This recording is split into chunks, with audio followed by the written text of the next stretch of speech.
Ya pemirsa, Ketua Umum Partai Perindo Haritanu Sudibyo beserta jajaran pengurus partai menyambangi kediaman Ketua Umum Partai Gerindra Prabowo Subianto di Jalan Kertanegara, Jakarta Selatan.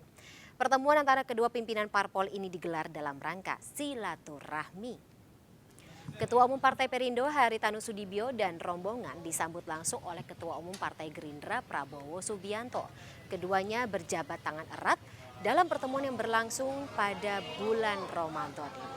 Selanjutnya, Ketua Umum Partai Perindo Haritanu Sudibyo dan Ketua Umum Partai Gerindra Prabowo Subianto melanjutkan pertemuan secara tertutup. Usai pertemuan, mereka menyatakan membahas kerjasama politik, diantaranya rencana bergabung ke koalisi besar. Oke Pak, makasih Pak. Makasih Pak. Lambai tangan lagi Pak. Ya Pak, Pak Ate, siapa?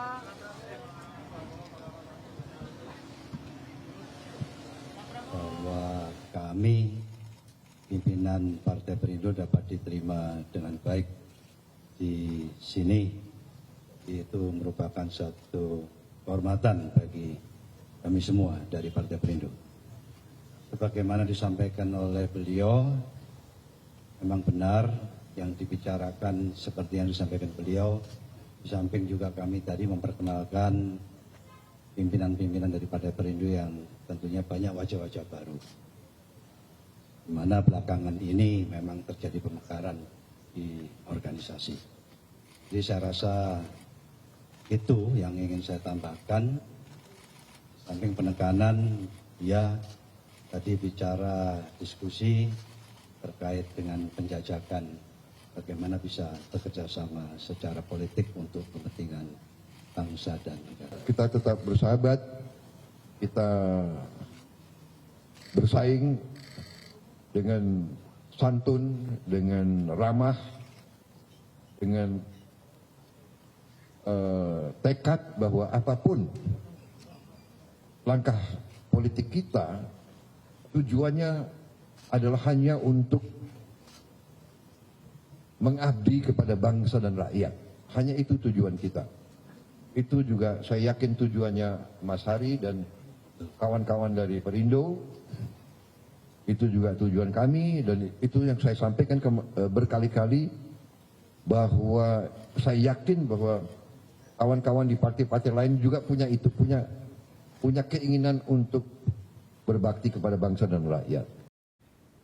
Ya pemirsa, Ketua Umum Partai Perindo Haritanu Sudibyo beserta jajaran pengurus partai menyambangi kediaman Ketua Umum Partai Gerindra Prabowo Subianto di Jalan Kertanegara, Jakarta Selatan. Pertemuan antara kedua pimpinan parpol ini digelar dalam rangka silaturahmi. Dan kita akan bahas lebih lanjut terkait dengan kedalaman arti silaturahmi ini, terutama terkait dengan bagaimana pengaruhnya bagi kontestasi Pesta Demokrasi tahun 2024. Bergabung bersama kami malam hari ini Wakil Ketua Umum DPP Partai Perindo Ferry Kurnia Rizkiansyah, juru bicara Prabowo Subianto Dhanil Anzar Simanjuntak, dan pengamat politik Al Azhar Indonesia Ujang Komarudin. Selamat malam Bapak-bapak, Assalamualaikum. Selamat malam, Mbak Fani. Oke, senyumnya tiga bapak-bapak ini tampaknya semakin cerah ceria ya, semakin malam ya, melihat apa yang terjadi pada pertemuan hari ini, silaturahmi hari ini.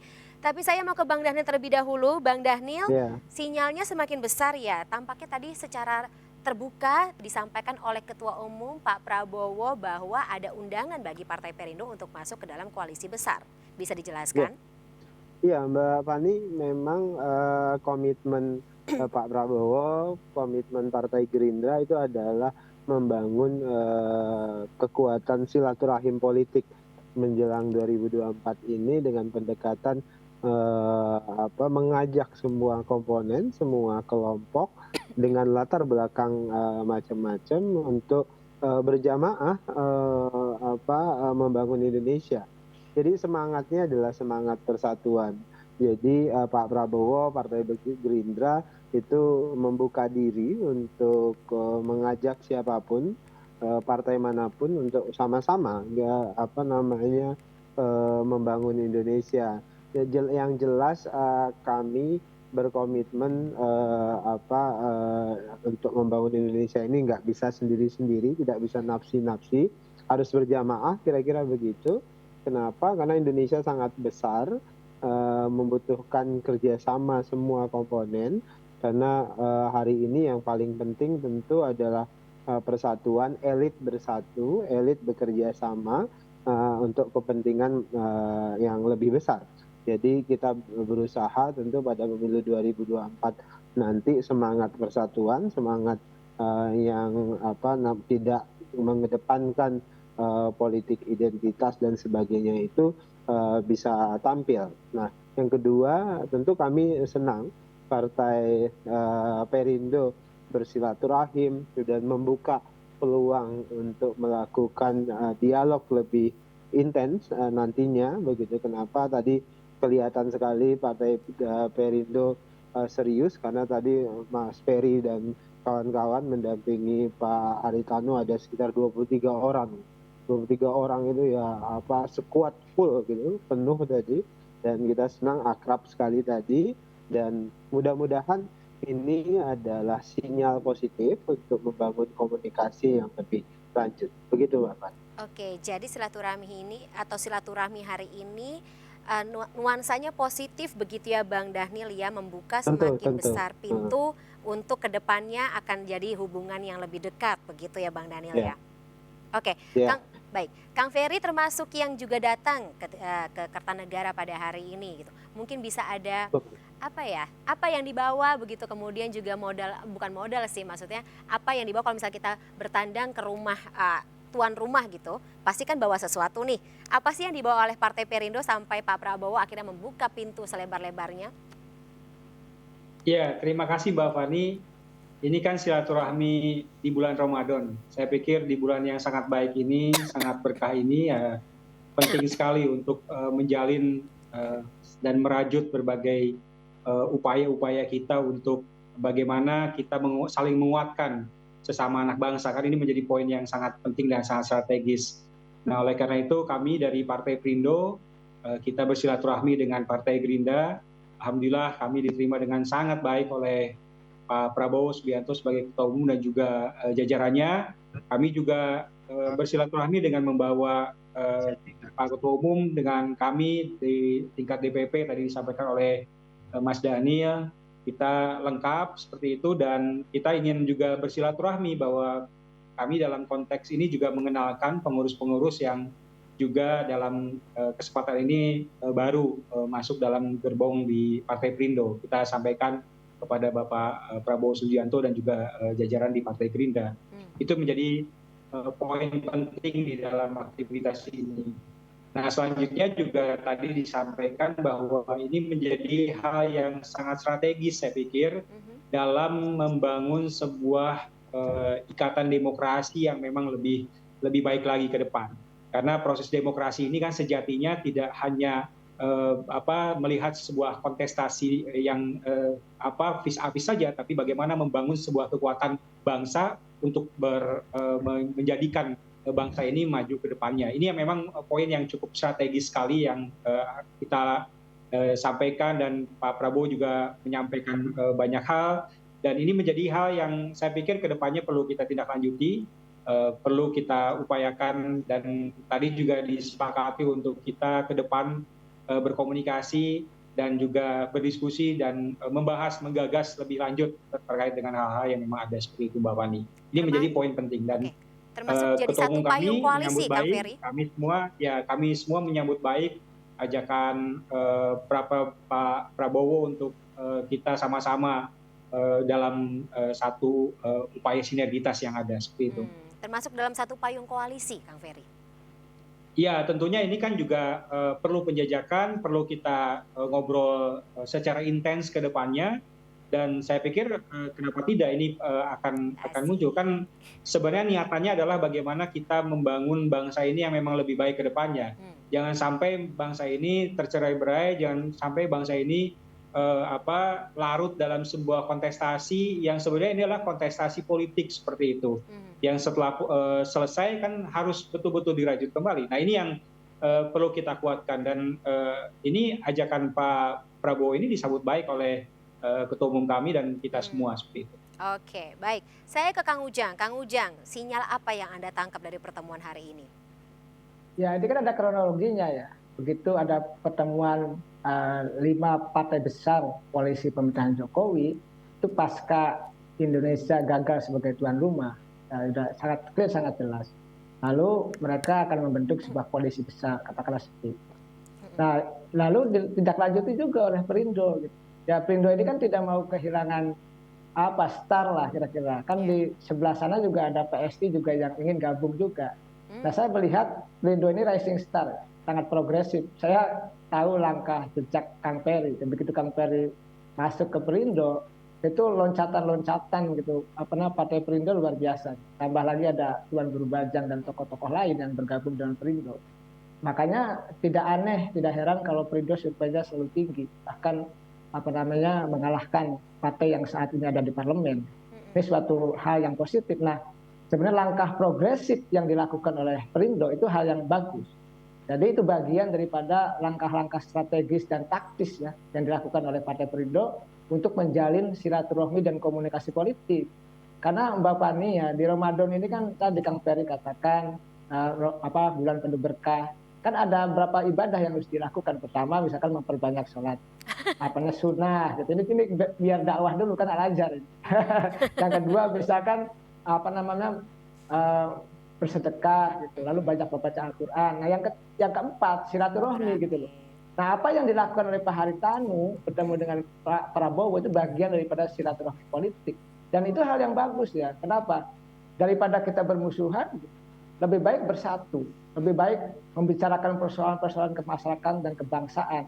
Karena kita punya pengalaman di 2019 yang lalu bahwa terjadi perpecahan bukan hanya di tingkat masyarakat tapi juga di elit. Oleh karena itu ini kan harus diselesaikan, harus dituntaskan. Nah, ini kan salah satunya tugas Partai Perindo dan Partai Gerindra untuk merajut kembali gitu persatuan itu. Karena hanya gara-gara Pilpres masa kita berpecah belah gitu kan. Ini lucu. Sedangkan Pilpres itu adalah persaingan, kompetisi. Ya kalau kompetisi itu pasti akan ada namanya konflik. Ya kalau konflik nanti ada konsensus dan lain sebagainya. Oleh karena itu ya sebenarnya bagaimana kita tadi ya dengan silaturahmi tadi Pak Haritanu dan Pak Prabowo itu menjadi langkah yang tepat. Untuk apa? Untuk menjaga segala kebutuhan ke depan. Tadi konteksnya adalah bagaimana kedua partai itu bisa menjalin koalisi. Nah, saya melihat ini ada sejarahnya Mbak. 2014 yang lalu Pak Haritanu itu bersama-sama dengan Pak Prabowo 2014 ya. Ketika Pak Prabowo maju pertama, saya tahu persis kok. Karena saya ada senior-senior saya di partai lain itu ya memang membantu Pak Prabowo dan Pak Haritanu. Bahkan tanda petik ya, Pak Haritanu itu menjadi donaturnya Pak Prabowo ketika itu. Saya sebutkan saja, dan itu hal yang positif saja, yang bagus saja.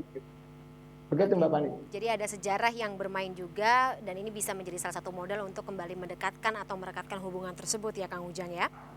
Oke. Tapi kalau misalnya bicara mengenai koalisi tentunya kan ada hal yang katakanlah apalagi bicara mengenai kontestasi politik gitu harus ada yang membuat keuntungan bagi masing-masing pihak gitu. Gerindra dapat apa, Perindo dapat apa? Kira-kira kalau dari perspektifnya Kang Ujang nanti saya mau konfirmasi kedua pihak yang bersangkutan ini apa? Ya politik itu kan who get what, when, and how. Siapa mendapat apa, kapan, dan bagaimana. Dan itu biasa.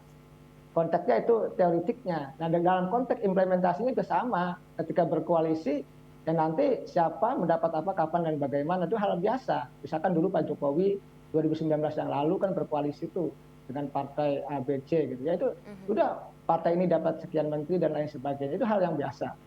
Nah dalam konteks ke depan saling menguntungkan itu harus dijaga karena koalisi itu kan pertama apa ingin menang, pasti koalisi dibentuk ya untuk menang. Nah ketika menang ya tujuannya apa, partai didirikan untuk merebut kekuasaan dengan mengikuti kontestasi pemilu tadi dengan cara-cara konstitusional. Jadi memang partai tujuannya untuk merebut kekuasaan secara konstitusional. Itu hal yang wajar saja ketika nanti misalkan Gerindra dapat apa, Perindo dapat apa, lalu partai-partai koalisi besar juga dapat apa. Itu hal yang biasa saja dalam politik. Ya karena memang secara teoritik seperti itu. Saya meyakini ya kalau misalkan Gerindra dan Perindo bersatu, lalu dengan partai lain juga bersatu membangun sebuah kekuatan besar, ini juga menjadi hal yang bagus, yang positif. Tadi Bang Dahil mengatakan, ya kita tidak bisa nafsi-nafsi, tidak bisa sendirian-sendirian untuk membangun bangsa ini butuh kebersamaan. Nah kebersamaan itulah yang sekarang kelihatannya dirajut oleh Pak Prabowo dengan Pak Haritanu ya untuk ya menyamakan persepsi ya terkait dengan persoalan Pilpres 2024 nanti. Ini peluangnya ada kok. Dan 5 partai besar misalkan ditambah dengan Perindo, lalu yang lain PSI juga gabung, itu sudah cukup besar ya Koalisi untuk gemuk. untuk bisa memenangkan pertarungan seperti itu.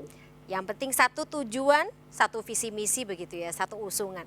Satu visi misi tapi saya nggak tahu apakah usungannya sama apa tidak. Saya harus konfirmasi kalau gitu baik ke Bang Daniel maupun juga ke Kang Ferry. Bang Daniel tadi dalam pembicaraan juga sudah diomongin nggak gitu, siapa nih yang mau diusung, siapa yang mau kita angkat sama-sama gitu dalam Pilpres 2024? Bang Daniel kayaknya masih di mute deh.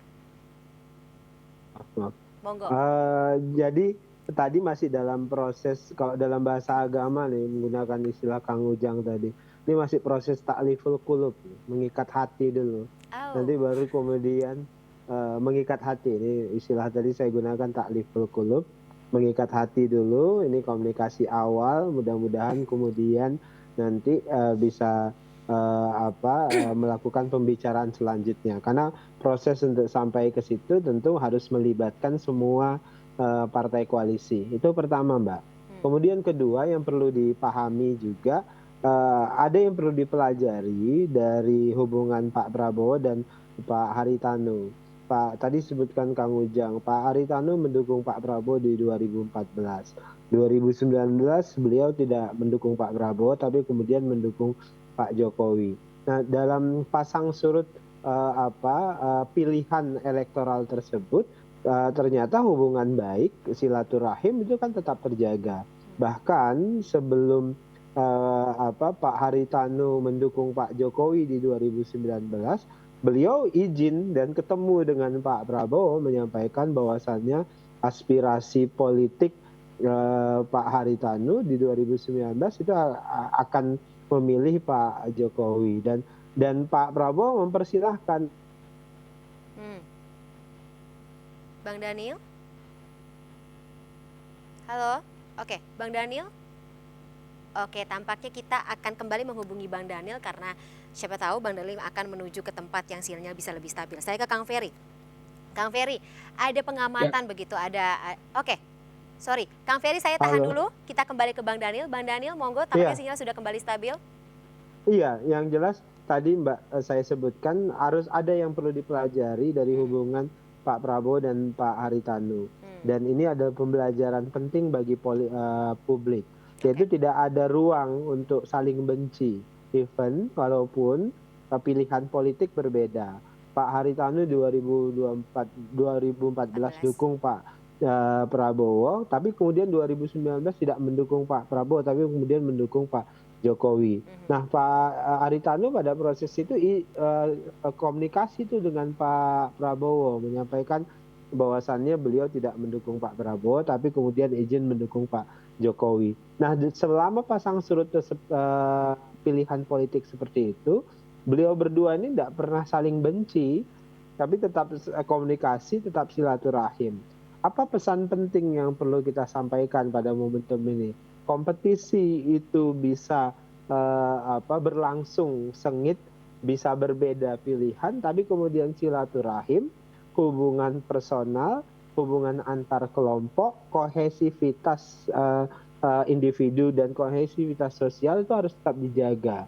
Jadi itu pesan penting saya pikir untuk perlu dipahami oleh publik terkait dengan komunikasi politik antara Pak Prabowo di satu sisi, Pak Haritanu di sisi lain mewakili Perindo dan Gerindra. Kira-kira begitu, Mbak. Tapi juga ada dong faktor magnet elektoral dari sosok Prabowo Subianto gitu yang menjadi pembahasan hari ini, dan juga nanti akan saya konfirmasi ke Kang Ferry begitu. Tapi itu pasti tentunya jadi salah satu faktor pembahasan hari ini dong, Bang Daniel. Iya tentu. Ya tentu kami berharap dari sisi Partai Gerindra, kami berharap tentu Perindo akan bergabung di koalisi Partai Gerindra dan PKB, maupun dengan koalisi yang syukur-syukur kemudian koalisi besar akan terbentuk.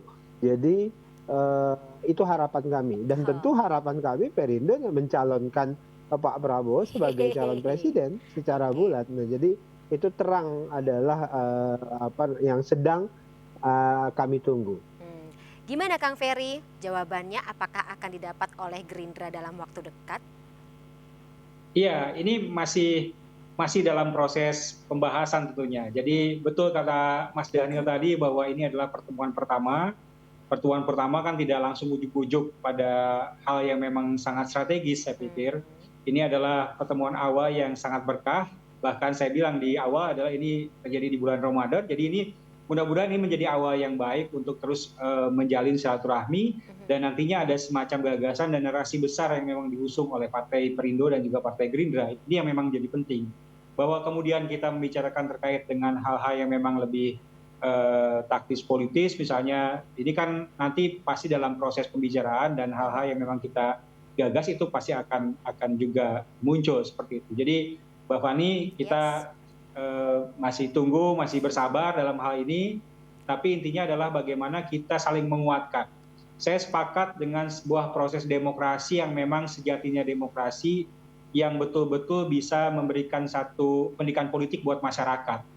Karena selama ini kan seakan-akan demokrasi kita mengalami penurunan karena faktor konflik yang memang berlarut, karena kontestasi di pemilu presiden wakil presiden misalnya seperti itu. Ini yang harus kita berikan pelajaran juga kepada masyarakat secara luas. Ketua Umum kami Pak Hari dan Pak Prabowo itu adalah sahabat lama yang itu luar biasa. Jadi kalau toh memang kita tidak dalam satu pilihan politik seperti 2014, 2019 tentunya, tapi kan tetap bersahabat, tetap menjalin komunikasi, dan ada hal gagasan-gagasan yang memang menjadi penting untuk dikuatkan seperti itu. Jadi saya pikir ruang-ruang itu yang harus kita berikan, bahwa kontestasi itu selesai ketika diumumkan siapa calon presiden terpilih, udah itu selesai. Baru kita merajut bersama-sama proses ini. Nah, ini kita sedang mengawali proses ini untuk tahun 2024. Nah, mudah-mudahan saja kalau memang ini sudah sangat baik proses di awalnya, mudah-mudahan ke depan nanti di 2024 itu tidak akan menjadi problem, dan nanti siapapun yang nanti akan berkontestasi dan nanti akan terpilih kan juga tidak akan membuat problem dan kegaduhan-kegaduhan baru. Tetap dalam sebuah rajutan yang sangat baik, sebuah silaturahmi yang sangat baik. Ini yang message yang saya pikir sangat penting sekali yang tadi dikuatkan di dalam pertemuan kami dari Partai Perindo dan Pak Prabowo di Partai Gerindra, dan juga kita semua seperti itu. Jadi itu yang ingin disampaikan kepada publik. Jadi terkait dengan soal koalisi, ya kita tunggu saja Mbak Fani. Insya Allah kami akan intens akan bertemu dengan Mas Daniel dan seluruh jajaran di Partai Perindo tentunya dalam momen-momen untuk saling bertukar pikiran, saling menguatkan, dan memberikan satu gagasan dan narasi-narasi besar untuk Indonesia ke depannya seperti itu. Silaturahmi tetap harus dijaga begitu ya Kang Ferry. Tapi Betul. Bicara mengenai silaturahmi, karena sudah dekat 2024 tentunya pasti ada pembicaraan, kemudian juga mungkin negosiasi tanda kutip begitu ya satu sama lain. Tapi kita bicara mengenai negosiasi tanda kutip tersebut yang terjadi dalam 2 bulan belakangan, katakanlah Kang Ujang dari kacamata Anda. Kita bicara mengenai koalisi Sekber. Sebelumnya Nasdem sempat ke Gerindra juga, kemudian Golkar juga sempat menyambangi atau bertemu dengan PKB, Caimin seperti itu. Ini lagi-lagi menjadi sebuah pertanyaan, apakah memang akankah terbentuk sebuah koalisi besar yang dekat dengan lingkaran Pak Jokowi, atau bagaimana? Apakah masih bisa kita lihat begitu dinamika kontestasi antara satu sama lainnya begitu dalam koalisi yang ada lagi-lagi di bawah Pak Jokowi, pemerintahan gitu. Kita tidak bicara mengenai antitesis atau koalisi yang berada berseberangan begitu ya. Kita bicara mengenai koalisi yang di bawah Pak Jokowi dulu saja. Ya, probabilitas koalisi besar itu 50% lah, 50-50. Tetapi saya melihatnya begini, konstruksi besarnya begini. Kalau ada koalisi perubahan, maka kan harus ada lawan tandingnya. Nah, lawan tandingnya siapa? Kalau PDIP agak repot. PDIP itu misalkan katakanlah mengusung Puan, punya golden ticket, itu agak berat karena elektabilitasnya rendah. Lalu kalau Ganjar juga punya resistensi tinggi, ya belum tentu juga dicalonkan. Maka yang memungkinkan untuk bisa hadir muncul membangun kekuatan besar itu ya tadi dalam koordinasi dalam timnya Pak Jokowi, yaitu koalisi besar tadi. Pak Prabowo kan pernah mengatakan ketika pertemuan kemarin ya di DPP PAN itu bahwa ya kami ini timnya Pak Jokowi. Artinya ketua timnya ya Pak Jokowi. Nah, saya melihat Pak Jokowi karena punya prinsip, punya keinginan untuk bisa melanjutkan gitu, estafet kepemimpinan pemerintah ya, maka ada di koalisi besar itu.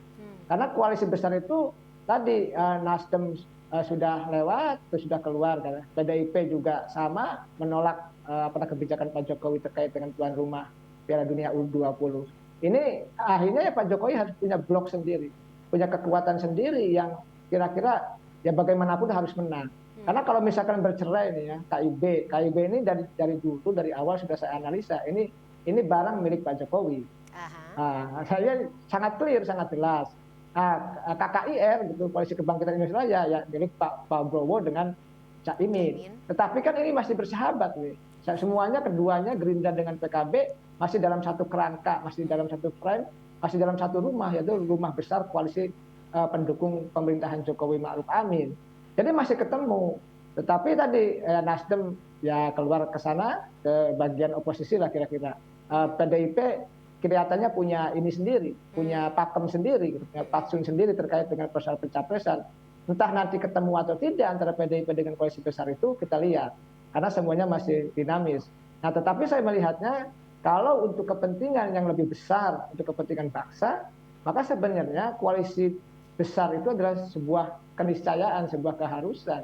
Karena kalau misalkan KIB sendiri, lalu siapa capres cawapresnya? Apakah Ganjar? Ganjar sekarang yang dulu di-endorse oleh Pak Jokowi sekarang sudah tidak lagi.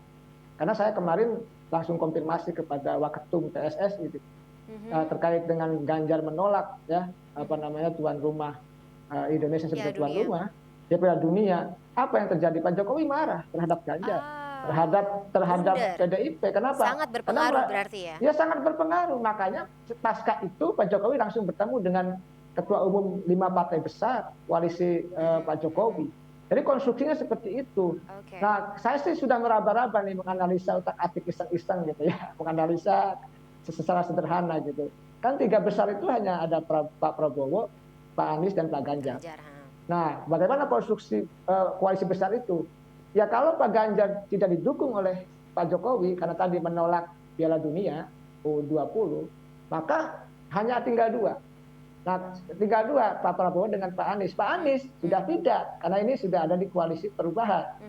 Maka yang kemungkinan besar yang menjadi capres kalau koalisi besar itu terbentuk gitu, ya Pak Prabowo. Saya bisa menganalisa seperti itu, karena koalisi besar ini kalau terbentuk nanti misalkan itu butuh capres yang memiliki elektabilitas yang tinggi.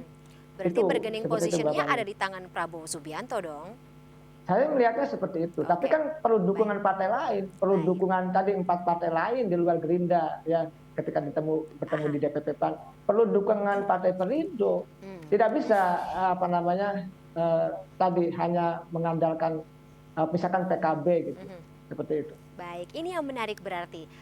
Ada kunci atau katakanlah ada tangan yang bermain untuk menentukan bagaimana arah koalisi dan salah satu tangan terbesar itu adalah milik Pak Prabowo Subianto. Ini pertanyaan buat Bang Daniel. Tapi Bang Daniel, Kang Ferry dan juga Kang Ujang kita tahan dulu. MSC News Prime masih akan kembali pemirsa setelah jeda berikut. Tetaplah bersama kami.